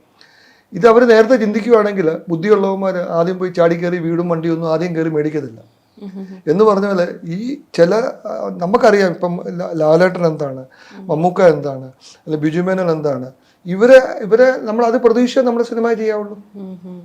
ഞാൻ വലിയൊരു വീട് മേടിച്ചു, വീട് പണിതു, എനിക്ക് അവിടെ വീട് പിന്നെ മെയിൻറ്റെയിൻ ചെയ്യാൻ കാശില്ലെങ്കിൽ ആ വീട് വെച്ചിട്ട് വല്ല കാര്യമുണ്ടോ എന്ന് പറഞ്ഞ പോലെയാണ് നമ്മളെ ചിന്തിക്കേണ്ട കാര്യമാണ്. ഞാൻ ബിജു മേനോനൊന്നും കുറ്റം, പക്ഷെ അപ്പം ബി ഉണ്ണികൃഷ്ണനൊക്കെ എടുത്ത സ്റ്റാൻഡ് വളരെ സ്ട്രോങ് സ്റ്റാൻഡാണ്. അത് ഇൻഡസ്ട്രിയിൽ അതുകൊണ്ട് മാറ്റങ്ങൾ ഉണ്ടാകണമെങ്കിൽ ഉണ്ടാകട്ടെ എന്ന് ചിന്തിക്കുന്ന. ഇപ്പോൾ സിനിമയിലാണെങ്കിലും ഇപ്പോൾ സാറിന് ചിലപ്പോൾ ബുദ്ധിമുട്ട് തോന്നിയിട്ടുള്ള, ഇപ്പോൾ ലൊക്കേഷനിലാണെങ്കിലും ബുദ്ധിമുട്ട് തോന്നിയിട്ടുള്ള ഒരുപാട് കാര്യങ്ങളുണ്ടായിരിക്കാം. ഇപ്പോൾ ഒരു പ്രൊഡ്യൂസറിനെ സംബന്ധിച്ചിടത്തോളം സക്സസ്, ഫെയിലിയർ ഇതൊരു ഞാണിന്മേൽ കളിയാണല്ലോ. അപ്പം സാറിന് വർക്കാവാത്ത സിനിമകളിൽ നിന്ന് പലപ്പോഴും നമ്മൾ ഈ ഫെയിലിയേഴ്സിൽ നിന്നായിരിക്കും ഒരുപാട് കാര്യങ്ങൾ സാറ് പഠിക്കുന്നത്. സാറിൻ്റെ ഫെയിലിയർ ആയിട്ടുള്ള പടങ്ങളിൽ നിന്ന് സാറ് പഠിച്ചിട്ടുള്ള മെയിൻ കാര്യങ്ങൾ എന്താണ്? ആ പഠനത്തിൽ നിന്ന് സക്സസ് ആക്കിയിട്ടുള്ള സിനിമകൾ. ഞാൻ സത്യം പറഞ്ഞ ഫെയിലിയറായ പടങ്ങളെ പറ്റി പിന്നെ ചിന്തിക്കാറില്ല, അതിനെ ഇവാലുവേറ്റ് ചെയ്യാറുമില്ല. ഈ ഇവാലുവേറ്റ് ചെയ്യാത്തതിന്റെ കാര്യം എന്ന് പറയുന്നത് നമ്മൾ ഫെയിലിയർ ആകാൻ വേണ്ടി എടുത്ത സിനിമയല്ല, അത് ആ കാലഘട്ടത്തിലെ ആൾക്കാർക്ക് സിനിമ ആസ്വാദകർക്ക് ആ സിനിമ ഇഷ്ടപ്പെട്ടിട്ടില്ല. എന്ന് വെച്ചാൽ അന്നത്തെ ആസ്വാദകരല്ല ഇപ്പോൾ ഉള്ളത്. ഇപ്പം മായാനദി ഇന്നിറങ്ങുവാണെങ്കിൽ അന്നത്തെ പോലെ അന്ന് എന്ന് പറഞ്ഞ സിനിമയ്ക്ക് കയറാൻ ഭയങ്കര മടിയായിരുന്നു. ഇന്നാണ് മായാനദിക്ക് ഇന്നിറങ്ങുവാണെങ്കിൽ അതിൻ്റെ 5 ഇരട്ടി ആൾക്കാർ കയറും. ആൾക്കാർക്ക് മടിയില്ല. ഏതാ അന്ന് മായാനദി ഒരു കാലാതീതമായ ഒരു സിനിമയായിട്ട് എനിക്ക് തോന്നുന്നു. പത്മനാഭന്റെ സിനിമകൾ പോലെ തന്നെ അത് ഏത് കാലഘട്ടത്തിൽ ഇറങ്ങിയാലും അത് അല്ല, അന്ന് വരുന്ന കളക്ഷന്റെ ഇരട്ടി വന്നേനെ ഇപ്പൊ ഇറങ്ങുമായിരുന്നെങ്കിൽ എന്ന് ഞാൻ അതാ ഉദ്ദേശിച്ചത്. അന്നേരം നമുക്ക് ഇപ്പം വരെ ഞാൻ ഒരു സിനിമയിൽ ഒരു കറക്ഷനും വേണം, ഞാൻ ചെയ്തൊരു കാര്യത്തിൽ കറക്ഷൻ വേണമെന്ന് എനിക്ക് തോന്നിയിട്ടില്ല. ഇപ്പം നാരദൻ സിനിമ നമ്മൾ പറയാൻ ഉദ്ദേശിച്ച കാര്യങ്ങൾ ആ സിനിമയിലൂടെ പറഞ്ഞു. ആ സിനിമ സാറ്റലൈറ്റുകാർ എടുത്തില്ല, കാര്യം അവർക്കെതിരായിരുന്നു. അതുകൊണ്ട് നഷ്ടം വന്നു. അപ്പോൾ എനിക്കത് തിരുത്താൻ നോക്കുന്ന കാര്യമായിരുന്നു. അതെ അതെ. ആർക്കറിയാം, സിനിമ തിയേറ്ററിൽ 5,60,60,000 രൂപ കളക്ട് ചെയ്തുള്ളൂ. പക്ഷെ എനിക്ക് നഷ്ടം വന്നിട്ടില്ല, ചെറിയ ചെറിയ നഷ്ടമേ ഉള്ളൂ. കാരണം കോവിഡിൻ്റെ സെക്കൻഡ് വേവ് വന്നു, അതിനെ എനിക്ക് തിരുത്താൻ നോക്കൂ, അതിനൊന്നും പഠിക്കാനില്ല. അന്നേരം അങ്ങനെ പ്രത്യേകിച്ച് എനിക്കൊരു തോന്നൽ സിനിമയിലുണ്ടായിട്ടില്ല. ബാക്കി ബിസിനസ്സുകളിൽ നമ്മൾ എപ്പോഴും ഇവാലുവേറ്റ് ചെയ്യും, നമുക്ക് എവിടെയാണ് പരാജയം ഉണ്ടാകുന്നത്, എന്താണ്, എന്തുകൊണ്ടുണ്ടായി, അല്ലെങ്കിൽ അതിനെ നമുക്ക് എങ്ങനെ. കാര്യം സിനിമയുടെ ലാഭവും നഷ്ടവും നമുക്ക് പെട്ടെന്ന്, ഞാൻ എപ്പോഴും പറയുന്ന ഒരു എക്സാമ്പിൾ ഉണ്ട്. ഒരു കല്യാണം കഴിച്ച ഒരു കുട്ടിയുടെ അമ്മയാകുന്ന പോലെയാണ് സിനിമ. 10 മാസം അല്ല 9 മാസം കൊണ്ട് വിവരം അറിയാം, കൊച്ചാണാണോ പെണ്ണാണോ എന്നറിയാം.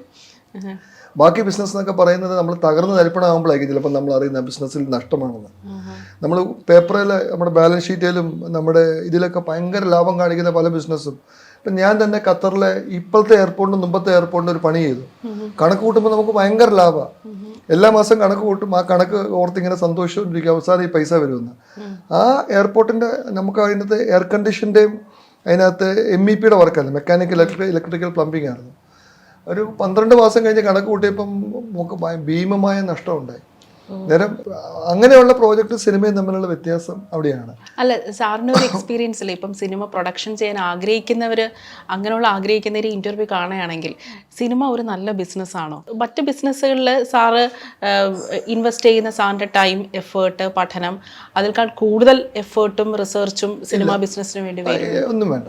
അത് തെറ്റാണ്. കാരണം വേറെ ബിസിനസ്സിലിടുന്ന ഇപ്പം ഞാൻ ഖത്തറിൽ ചെന്നു, ആദ്യത്തെ 2-3 കൊല്ലം ഉറങ്ങുന്ന 2-3 മണിക്കൂറാണ്. ബാക്കി സമയത്ത് ക്യാമ്പിൽ പ്രശ്നങ്ങൾ, ജോലിക്കാർ ജോലിക്ക് പോകത്തില്ല, ശമ്പളം കറക്റ്റ് സമയത്ത് കൊടുക്കണം, നമ്മൾ വിചാരിക്കുന്ന പൈസ വരത്തില്ല. നേരെ അങ്ങനെ നോക്കുമ്പം സിനിമയല്ലേ വളരെ ഈസി, ആ ബിസിനസ്സുകളാണ് ടഫ്. പക്ഷെ സിനിമയുടെ ഒരു ഇതെന്ന് പറയുന്നത് വിവരം പെട്ടെന്ന് അറിയുന്നത് കൊണ്ട്, ഇപ്പോൾ പോകുന്നവൻ്റെ പോക്കറ്റിലെ പൈസ 5-6 മാസം കൊണ്ട് 1 കൊല്ലത്തിനുള്ളിൽ പോകുന്നത് അറിയാം, വന്നാലും അറിയാം. അതുകൊണ്ട് വളരെ സൂക്ഷിച്ച് ചെയ്യേണ്ട ബിസിനസ്സാന്നേ ഉള്ളൂ. ഇപ്പോൾ കരൺ ജോഹർ ഒരു ഇൻ്റർവ്യൂവിൽ പറഞ്ഞായിരുന്നു, ലോക 30 കോടിക്ക് തീർന്ന പടം, പക്ഷേ ബോളിവുഡിൽ ഒരു 15-12 കോടിയാവും ഹെയർ ആൻഡ് മേക്കപ്പ് മാത്രം ചെയ്യാനായിട്ട്. റാണ ദഗുപതി എന്നെ ഇൻ്റർവ്യൂവിൽ, അനുപമ ചോപ്രയുടെ ഇൻ്റർവ്യൂവിൽ പറഞ്ഞായിരുന്നു, നമ്മളിപ്പോൾ ഒരുപാട് പണം ഇൻവെസ്റ്റ് ചെയ്തെന്ന് പറഞ്ഞാൽ അതൊരു മികച്ച സിനിമ ആവണമെന്നില്ല.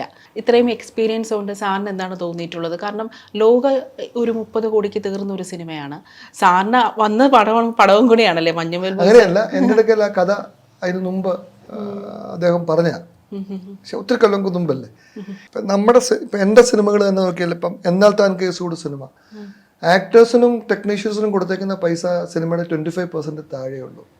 ബാക്കി മുഴുവൻ സിനിമയുടെ ക്വാളിറ്റിക്ക് വേണ്ടി നമ്മൾ ചിലവഴിച്ചേക്കുന്ന പൈസയാണ്. ഇപ്പം നമുക്ക് ഓസ്ദൂർ കോടതിയാണ് നമ്മളവിടെ റീക്രിയേറ്റ് ചെയ്തേക്കുന്നത്. 1 മില്ലിമീറ്റർ പോലും വ്യത്യാസമില്ല, റീക്രിയേറ്റ് ചെയ്തു. കോടതി അങ്ങനെ റീക്രിയേറ്റ് ചെയ്തുകൊണ്ടാണ് സിനിമയ്ക്കകത്ത് അത്രയും നന്നായിട്ട് കോടതിയെ അവതരിപ്പിക്കാനൊത്ത്. ഇന്നലെ ഞാനൊരു ഫംഗ്ഷൻ ഉണ്ടായിരുന്നു, അവിടെ നമ്മുടെ ഹൈക്കോടതിയിലെ ഒരു ജഡ്ജി VJ അരുൺ സാർ ഉണ്ടായിരുന്നു, എൻ്റെ സീനിയറായിട്ട് കോളേജ് പഠിച്ച. എന്നിട്ട് അദ്ദേഹം പറയുമായിരുന്നു, കോടതിയിലെ ഓരോ ചോക്കിട്ടെറിയുന്നതും ആ പ്രാവിരിക്കുന്നതും ഒക്കെ വളരെ ആ കോടതിയെ ഓർമ്മിപ്പിക്കുന്ന ചിന്തകളാണ് കൊണ്ടുവന്നേക്കുന്നത്. ഇപ്പം എന്നാലത്തെ ആർക്കും പെണ്ണും പൊറോട്ടിനകത്ത് ആക്ടേഴ്സിൻ്റെ പൈസ എല്ലാം കൂടെ, ടെക്നീഷ്യൻ എല്ലാം കൂടെ ഒരു 10% ഉള്ളൂ. ബാക്കി ആ സിനിമയ്ക്ക് വേണ്ടി ചിലവഴിച്ചേക്കുന്ന പൈസയാണ്, ആ സിനിമയുടെ ക്വാളിറ്റിക്ക് വേണ്ടി ചിലവഴിച്ചേക്കുന്ന പൈസയാണ്. ഇപ്പം മഹേഷിന്റെ പ്രതികാരമായാലും നമ്മുടെ ഏത് സിനിമ എടുത്താലും അങ്ങനെയൊക്കെ തന്നെയാണ്. നമ്മൾ ഇതുപോലെ ഒരുപാട് സിനിമ ഇൻവെസ്റ്റ് ചെയ്തു എന്ന് പറഞ്ഞ് ഇപ്പം റാണ ദഗുപതി പറഞ്ഞ പോലെ തന്നെ അതൊരു വലിയൊരു മഹത്തായ സിനിമ ആവണമെന്നില്ല. അത് നമ്മൾ ഇപ്പം സിനിമ പ്രൊഡ്യൂസർക്ക് വേണമെങ്കിൽ ക്യാരവൻ ഇടാം. നമ്മുടെ ഒരു സിനിമയിലും പ്രൊഡ്യൂസർക്ക് ക്യാരവൻ ഇല്ല, ഞാൻ അങ്ങോട്ട് പോകാറ് പോലും ഇല്ല. അന്നേരം അങ്ങനെയൊക്കെ നമുക്ക് എക്സ്ട്രാ എക്സ്പെൻസുകളാണ്. നേരം അങ്ങനെയുള്ള എക്സ്പെൻസുകളെല്ലാം മാക്സിമം കുറച്ചാൽ ഈ എക്സ്പെൻസുകളെല്ലാം കുറയും. അന്നേരം പൈസ ഇപ്പം ബൾട്ടി എന്ന സിനിമയ്ക്ക് നമുക്ക് പൈസ ചിലവായത് ആ സിനിമയ്ക്കകത്ത് ആ രംഗങ്ങൾ അങ്ങനെ ആക്കാൻ വേണ്ടി ചിലവഴിച്ചാണ്. അന്നേരം അത് ആ സിനിമയ്ക്ക് ആവശ്യമാണ് എന്ന് തോന്നിയുകൊണ്ട് ചിലവഴിച്ചാണ്. അല്ലാതെ ആ സിനിമ വലുതാക്കാൻ വേണ്ടി, വലിയ സിനിമയാണെന്ന് പറയാൻ വേണ്ടി ചിലവഴിച്ചതല്ല. പക്ഷെ അങ്ങനെയല്ല തെലുങ്കും ഹിന്ദി പടമൊന്നും. നമ്മുടെ ഹിന്ദി പടത്തിന്റെ ഷൂട്ടിങ്ങിന്റെ ഒക്കെ അവിടെ ചെന്നാൽ കാണാം, ഒരു 50 ക്യാരവൻ കാണും. തെലുങ്ക് പടത്തിന് ഒരു 50 ക്യാരവൻ കാണും. അന്നേരം ഇപ്പം നമ്മുടെ നീരാളി എന്ന് പറഞ്ഞ സിനിമയുടെ ഷൂട്ടിങ്ങിന് ലാലേട്ടൻ ബോംബെ ചെല്ലുമ്പം അതിന്റെ പ്രൊഡക്ഷൻ കൺട്രോളർ വിനോദ് ഷൂട്ടിങ്ങിന്റെ അവിടുന്ന് ഒരു 2 മണിക്കൂർ ദൂരെ യാത്ര ചെയ്ത് ഏറ്റവും വലിയ ഹോട്ടലിൽ റൂം ബുക്ക് ചെയ്തു. എന്നിട്ട് പുള്ളി പറഞ്ഞു, ലാലേട്ടനാണ് വരുന്നത്, അത് മെഴ്സിഡീസ് ഒരു ബെൻസിന്റെ G ക്ലാസ്സോ M ക്ലാസ്സോ വണ്ടി വേണം അദ്ദേഹത്തെ കൊണ്ട്. അത് ഞാൻ ലാലേട്ടനോട് പറഞ്ഞു, ലാലേട്ട ഇങ്ങനെ പറയുന്നു പുള്ളി, ഇത്ര ദൂരേ ഉള്ളൂ, ഇത്രയും വലിയ ഹോട്ടൽ, എന്നിട്ട് അവിടെ റൂം ചെയ്ത്, എന്നിട്ട് പുള്ളി ലാലേട്ടൻ എന്നോട് പറഞ്ഞ വാക്കിയതാണ്, മോനെ നമുക്ക് ആ സിനിമയുടെ ഷൂട്ടിങ്ങിൻ്റെ അടുത്ത് വലിയ യാത്രയില്ലാതെ ഒരു ഹോട്ടൽ 40,000 രൂപ പറഞ്ഞ ഹോട്ടലിൽ വരെ നമ്മളെടുത്ത 6,000 രൂപയുടെ ഹോട്ടലാണ് ലാലേട്ടൻ താമസിച്ചു. ഈ ബെൻസ് 30,000 രൂപ 25,000 രൂപ പറഞ്ഞ ബെൻസിന് പകരം എൻ്റെ ഒരു ഫ്രണ്ടിൻ്റെ ഇന്നോവ കാറാണ് അദ്ദേഹം ഉപയോഗിച്ചത്.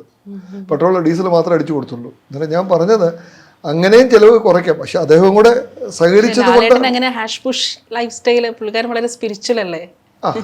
അല്ല, അത് ഇപ്പം നമ്മുടെ കൂടെ വന്ന ആരും നമുക്ക് അങ്ങനെ ഒരു വലിയ ബേർഡൻ നമുക്ക് തന്നിട്ടില്ല. ആരിൽ നിന്നും അങ്ങനെ ഒരു ബുദ്ധിമുട്ട് ഇപ്പം വരെ ഉണ്ടായിട്ടില്ല. മുമ്പോട്ട് ഉണ്ടാകുമോ ഇല്ലയോ എന്നറിയത്തില്ല. സാർ, ഇപ്പോൾ ഈ സിനിമയുടെ OTT ബിസിനസ് ഉണ്ടല്ലോ, ഇപ്പോൾ പല സിനിമകളും പ്രൊഡക്ഷൻ നടക്കപ്പോൾ തന്നെ OTT ബിസിനസ് ആവും. ചിലതൊക്കെ സിനിമ റിലീസ് കഴിഞ്ഞതിന് ശേഷവും OTTയിൽ ബിസിനസ് ആവത്തില്ല. സിനിമ അതിൻ്റെ ഒരു പ്രൊഡക്ഷൻ നടക്കപ്പോൾ തന്നെ അതിൻ്റെ OTT ബിസിനസ് സാറ് ഷുവർ ആക്കുമോ, അതോ അത് കഴിഞ്ഞതിന് ശേഷമാണോ? 2022 വരെയുള്ള എൻ്റെ എല്ലാ സിനിമകളും സിനിമ ഷൂട്ടിങ്ങിൻ്റെ സമയത്തോ ഷൂട്ടിംഗ് തീരുന്ന സമയത്തോ നമുക്കന്ന് സാറ്റലൈറ്റ് OTT, കാരണം നമ്മുടെ സിനിമകൾ നല്ലതാണ് എന്നുള്ള ചിന്ത അന്ന് ഇൻഡസ്ട്രിയിലുള്ളത് കൊണ്ട് ഏഷ്യാനെറ്റുകാർ ഒരുമാതിരി എല്ലാ ദിലീപ് സാറ് അവർ ഒരുമാതിരി നമ്മുടെ സിനിമ എല്ലാം പർച്ചേസ് ചെയ്തിട്ടുണ്ട്. അവിടെ നമുക്ക് അങ്ങനെ ഒരു ബുദ്ധിമുട്ടുകൾ ആ സമയം, ഇപ്പം ആ കാലഘട്ടം മാറി. കഴിഞ്ഞ 2 കൊല്ലമായിട്ട് നെറ്റ്ഫ്ലിക്സ് ഒരു സിനിമ പോലും പ്രീ റിലീസ് പർച്ചേസ് ചെയ്തിട്ടില്ല. സിനിമ ഇറങ്ങിക്കഴിഞ്ഞ്, അതും 2 പടമാണ്, എക്കോ മാത്രമേ ഉള്ളൂ കഴിഞ്ഞ കൊല്ലം അവർ പർച്ചേസ് ചെയ്തുള്ളൂ. മറ്റേ ഓടുകുതിര ചാടുകുതിര ഒരു നേരത്തെ പണ്ട് 3 കൊല്ലം മുമ്പ് വെച്ചൊരു എഗ്രിമെന്റ് പ്രകാരം എടുത്താണ്. അതിൽ നിന്ന് വ്യത്യസ്തമായിട്ട് ആദ്യമായിട്ട് എടുത്ത പടമാണ് പെണ്ണും പൊറോട്ടും. അവർക്ക് ആ സിനിമ കണ്ട് ഇഷ്ടപ്പെട്ടെടുത്താണ്. അത് നമ്മുടെ ഒരു ഭാഗ്യം കൊണ്ട് നടന്നതാണ്. ആ സിനിമ നല്ലതായതുകൊണ്ട്, എൻ്റെ ഭാഗ്യമല്ല, എനിക്ക് ഭാഗ്യം, എൻ്റെ മാത്രം ഭാഗ്യമാണെങ്കിൽ ലോട്ടറി എടുത്താൽ മതിയില്ലേ. സിനിമ നല്ലതും കൂടെ ആയതുകൊണ്ട് നടന്നതാണ്. ഇപ്പം അങ്ങനെ ഒരു കച്ചവടങ്ങൾ ചെയ്തുകൊണ്ട് ഒരു സിനിമ ആർക്കും ചെയ്യാൻ ഒക്കത്തില്ല. ഇന്ന ആൾ നമ്മുടെ സിനിമ എടുക്കുമെന്ന് പറഞ്ഞുകൊണ്ട് ഇപ്പം അങ്ങനെ ഒരു കച്ചവടം ഇല്ല, ഇൻഡസ്ട്രിയിലില്ല. ഇപ്പോൾ സാർ, ഈ സമ്പത്ത് ഡീൽ ചെയ്യുന്ന ജോലിയാണ് ലോകത്തെ ഏറ്റവും ടെൻഷനുള്ള പരിപാടി. സാറ് കോടികളാണ് ഡീൽ ചെയ്തുകൊണ്ടിരിക്കുന്നത്. അപ്പോൾ ജീവിതത്തിൽ നമുക്കൊരു ചിട്ടയുണ്ടെങ്കിൽ മാത്രമേ ഈ സമ്പത്തോട്ട് ഡീൽ ചെയ്യുന്ന പരിപാടിക്ക് നമുക്ക് അതിനൊരു ഡിസിപ്ലിൻഡ് ആയിട്ട് ചെയ്യാൻ പറ്റത്തുള്ളൂ. സാറിൻ്റെ ഒരു ലൈഫ് സ്റ്റൈൽ, സാറിൻ്റെ ഒരു ദിവസത്തെ റൂട്ടീൻ, അതൊക്കെ എങ്ങനെയാണ്? ഞാൻ വളരെ അതിരാവിലെ എണീറ്റ് 4:30 എഴുന്നേക്കും. ഫുഡില് കൺട്രോള്. വീട്ടിലാണെങ്കിൽ എൻ്റെ വീട്ടിൽ നിന്ന് മാത്രം ഭക്ഷണം. ഇപ്പം ഇന്ന് സിനിമ കഴിഞ്ഞ് എൻ്റെ പാർട്ട്ണറും അവരെല്ലാം കാർത്തിയാനി കഴിക്കാൻ പോയി. ഞാൻ എൻ്റെ വീട്ടിൽ പോയി ഒരു മീൻ വറുത്തതും ചോറും ഒരു മെഴുക്ക് പുരട്ടിയും കൂട്ടിയാണ് കഴിക്കുന്നത്. രാവിലെ കഴിച്ചത് പുഴുങ്ങിയ അപ്പയും മുളകും സംബന്ധിയാണ് രാവിലെ കഴിച്ചത്. എന്നുവെച്ചാൽ അത് എൻ്റെ സിംപ്ലിസിറ്റി ആയിട്ടില്ല, എനിക്കതാ ഇഷ്ടം. എനിക്ക് ഒന്നാമത് ഹോട്ടലിൽ പോയി അങ്ങനെ ഭക്ഷണം കഴിക്കുന്നതിനോടൊന്നും വലിയ, എനിക്ക് ഹോട്ടലുള്ളതുകൊണ്ട് അങ്ങനെയല്ല ഉദ്ദേശിച്ചത്. അങ്ങനെ വളരെ എൻ്റെ പിള്ളേർ പറയും ഡാഡി ഭയങ്കര പിശുക്കനാന്ന് പറയും. ജിമ്മിലൊക്കെ പോയി എക്സസൈസ്? ഓ ഇല്ലില്ല, ജിമ്മിലൊന്നും പോകാറില്ല. പണ്ടൊക്കെ ചെയ്തിട്ടുണ്ട്. അങ്ങനെയൊന്നും ഒരു ഡിസിപ്ലിൻഡ് അല്ല ഞാൻ. ഇപ്പം ഞാനെപ്പോഴും പറയും, ഞാൻ തുണി എൻ്റെ വീട്ടിൽ കൊണ്ട് ഇങ്ങനെ എടുത്തെറിയും. നേരം ഇത് കാരണം പണ്ട് ചെറുപ്പത്തിൽ കാണാമറത്ത് എന്നൊരു സിനിമ ഉണ്ട്, അതിനകത്ത് എൻ്റെ മധുരക്കിനാവിൽ നിന്നൊരു പാട്ടുണ്ട്, റഹ്മാൻ ഇങ്ങനെ വന്നിട്ട് ഇങ്ങനെ ഉടുപ്പൂരും ഇങ്ങനെ കറക്കേറിയും. ആ സിനിമ കണ്ടു കഴിഞ്ഞപ്പോൾ ആണെന്ന് തോന്നുന്നു ഞാനും അങ്ങനെയാണ്, വീട്ടിൽ ചെന്നാൽ ഉടുപ്പ് വലിച്ചെറിയും. ഖത്തറിൽ എൻ്റെ കൂടെ ഉള്ള ഡ്രൈവർമാരും എൻ്റെ കൂടെ നിൽക്കുന്ന ഒത്തിരി കൊല്ലങ്ങളായിട്ടുള്ള അവർക്കറിയാം ഞാൻ എങ്ങനെയാണ് കാര്യങ്ങൾ ചെയ്യുന്നത്. പക്ഷെ രാത്രി കിടക്കുന്ന കാര്യത്തിലും എഴുന്നേക്കുന്ന കാര്യത്തിലും ഒക്കെ ഞാൻ വളരെ ഇന്ന സമയത്ത് തന്നെ കിടക്കും, ഉറങ്ങും. കഴിവതും 9-9:30 ആകുമ്പം കിടക്കും. 4 ആകുമ്പോൾ എഴുന്നേൽക്കുമ്പോൾ ലോകത്തിൽ എവിടെയാണെങ്കിൽ 4:30 വരെ മാക്സിമം കിടക്കും. എൻ്റെ ഒരുമാതിരി ജോലികളെല്ലാം ഒരു 7-7:30 ആകുമ്പോഴത്തേക്ക് തീരും. പ്രത്യേകിച്ച് ജോലിയൊന്നും കാണത്തില്ല. ഈ സക്സസ് ആയിട്ടുള്ള പലരും പറയുന്നത് ഈ ഫെയിലിയറിനെ ഡീൽ ചെയ്തതിനേക്കാൾ ബുദ്ധിമുട്ടാണ് സക്സസിനെ ഡീൽ ചെയ്യാനെന്ന്. സാറിന് എന്താണ് തോന്നുന്നത്? എനിക്ക് ഫെയിലിയറും സക്സസ് ഒരേപോലെ വന്നിട്ടുള്ളതാണ്. പിന്നെ എൻ്റെ അപ്പനോ അമ്മയോ ഭാര്യയോ ഒക്കെ എല്ലാം പ്രാർത്ഥിക്കുന്നതുകൊണ്ട് സക്സസ് ഇച്ചിരി മുകളിലാന്നേ ഉള്ളൂ. ഫെയിലിയർ ഒത്തിരി ഉണ്ട്. ഫെയിലിയർ നമ്മൾ പുറത്തോട്ട് പറയാത്തതുകൊണ്ടല്ലേ. ഏതായാലും താങ്ക് യു സാർ. പെണ്ണും പൊറോട്ടും അത് വലിയൊരു സക്സസ് ആവട്ടെ. അതെ അതെ അതെ, സാറിൻ്റെ ലിസ്റ്റില് പ്രൊഫൈലില് ഇനി നല്ലൊരു ഒരു പൊൻതൂവൽ കൂടി.